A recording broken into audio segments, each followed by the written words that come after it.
IIT പോലുള്ള ക്യാമ്പസുകളിൽ രാത്രിയും പകലും വ്യത്യാസമില്ലാതെ വിദ്യാർത്ഥികൾ സജീവമാണ്. പഠനവും റിസർച്ചുമൊക്കെയായി സദാ സജീവമായ ഇടങ്ങളാണത്. എന്നാൽ അങ്ങനെയുള്ള ക്യാമ്പസുകളിൽ പോലും വിദ്യാർത്ഥികൾ സുരക്ഷിതരല്ലെങ്കിലോ? പാലക്കാട് IITയിൽ വിദ്യാർത്ഥിനിക്ക് നേരെ അജ്ഞാതൻ്റെ ആക്രമണമുണ്ടായത് രാത്രിയിലാണ്. എഞ്ചിനീയറിംഗ് 4ാം വർഷ വിദ്യാർത്ഥിനി അശ്വനിയുടെ തലയ്ക്കാണ് അടിയേറ്റത്.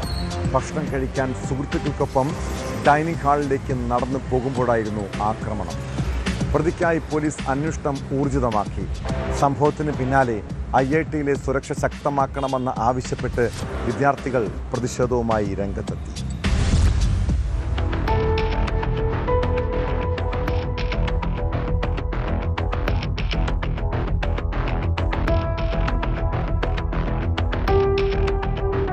തിങ്കളാഴ്ച രാത്രി 8:30 IIT ക്യാമ്പസിനകത്ത് വെച്ചാണ് സംഭവം. അശ്വനിയും സുഹൃത്തുക്കളും IIT അക്കാദമി ബ്ലോക്കിൽ നിന്നും ഡൈനിങ് ഹാളിലേക്ക് പോകുമ്പോഴായിരുന്നു ആക്രമണം. മറ്റു വിദ്യാർത്ഥികൾക്ക് പിന്നാലെയാണ് അശ്വനി ഉണ്ടായിരുന്നത്. നിലവിളി കേട്ട് സഹപാഠികൾ ഓടിയെത്തിയപ്പോഴാണ് തലയിൽ രക്തം വാർന്ന നിലയിൽ അശ്വനിയെ കണ്ടത്. അബോധാവസ്ഥയിലായ പെൺകുട്ടിയെ ആദ്യം പാലക്കാട് വാളയാറിലെ സ്വകാര്യ ആശുപത്രിയിലും പിന്നീട് വിദഗ്ധ ചികിത്സയ്ക്കായി കോയമ്പത്തൂരിലെ സ്വകാര്യ ആശുപത്രിയിലേക്ക് മാറ്റി.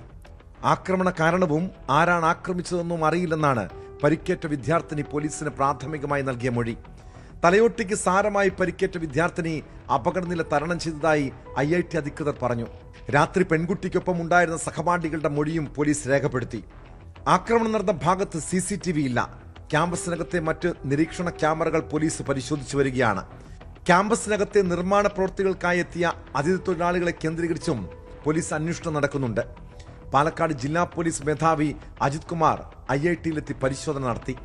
ജസ്റ്റ് ഇപ്പോൾ ഞങ്ങൾ തുടങ്ങിയിട്ടുള്ളൂ. ഇപ്പോൾ സയൻറ്റിഫിക് ടീം പിന്നെ നമ്മുടെ അന്വേഷണ ഉദ്യോഗസ്ഥர்கள் സ്പോട്ടിലാണ് ഉള്ളത്. പ്രിലിമിനറി ആയിട്ട് ഒരു ഈവനിങ് സമയത്ത് ഒരു നടക്കാൻ പോകുമ്പോൾ ഒരു അസോൾട്ടിൻ്റെ അലിഗേഷൻ ആണ് ഉള്ളത്. സോ ജസ്റ്റ് ഇപ്പോൾ വേറെ ലീഡ് നമുക്ക് ഇതുവരെ ഇപ്പോൾ കിട്ടിയിട്ടില്ല. ജസ്റ്റ് ഒരു കുറച്ച് ഡീറ്റെയിൽഡ് ആയിട്ട് ഇപ്പോൾ നോക്കേണ്ടതാണ്. CCTV ക്യാമറകൾ കുറച്ച് ക്യാമ്പസിലുണ്ട്, അത് നമുക്ക് പരിശോധിക്കേണ്ടതാണ്. പിന്നെ പല തരത്തിലുള്ള അന്വേഷണം ചെയ്തിട്ട് നമുക്ക് കുറച്ച് ലീഡ് കിട്ടും. കോയമ്പത്തൂരിൽ ചികിത്സയിൽ കഴിയുന്ന അശ്വനിയുടെ മൊഴി വിശദമായി രേഖപ്പെടുത്തിയാലേ കൂടുതൽ വ്യക്തത വരുമെന്നാണ് പോലീസ് പറയുന്നത്.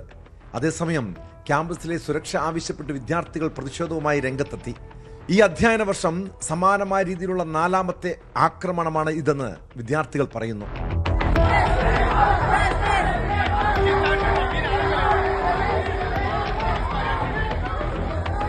ഏകദേശം 200ഓളം വിദ്യാർത്ഥികളാണ് ക്യാമ്പസിലെ പ്രതിഷേധത്തിൽ പങ്കെടുത്തത്. IITയിലെ സുരക്ഷ ശക്തമാക്കാനും കൂടുതൽ CCTV ക്യാമറകൾ സ്ഥാപിക്കാനും തീരുമാനമായിട്ടുണ്ട്.